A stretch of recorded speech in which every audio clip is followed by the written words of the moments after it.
Hello everyone and welcome back to part 2 of our caffeine series.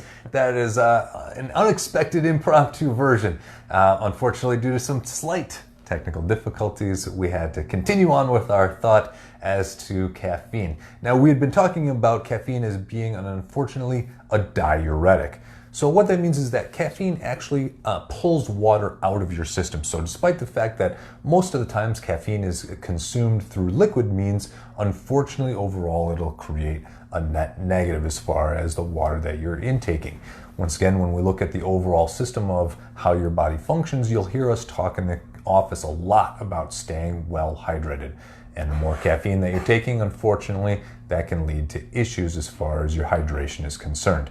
So we really want to make sure that if that's something that you're doing, you make sure to drink lots of water to combat that.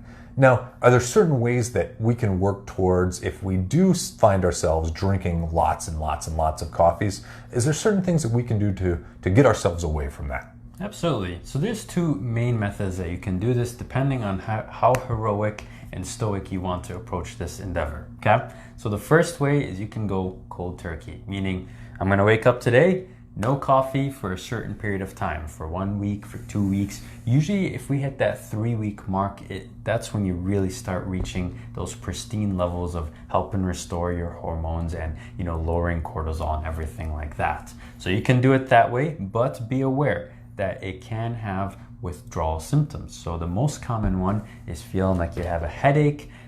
You can have a little bit of a, either increased or decreased appetite. You can feel very, very lethargic, unmotivated for that usually first few days. And after that, your body starts to kind of say, hey, all right, we're not going to rely on this caffeine. We got to start, revving ourselves up a little bit here.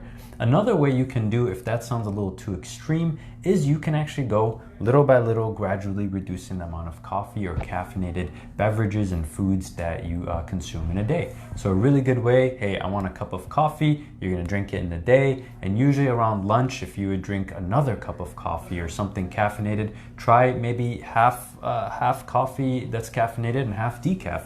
Or you can go full-blown decaf. Just the association with the smells, with the taste, can be enough to kind of help you wean off of that dose without having to really give up and sacrifice your productivity and anything like that. And one thing to pay attention to as well, one of the most common things that I notice for myself when I take a break from caffeine is your quality of sleep is excellent. It really, really improves. So if you have issues with sleep, if you have issues with anxiety, there are different studies that show that having caffeine is more likely to produce more severe anxiety symptoms. And actually one very interesting one found that if you take anxiety medications and you take caffeine, this study found that 6 out of 7 people, when they cut out their caffeine intake together, were no longer in need of their anxiety medications.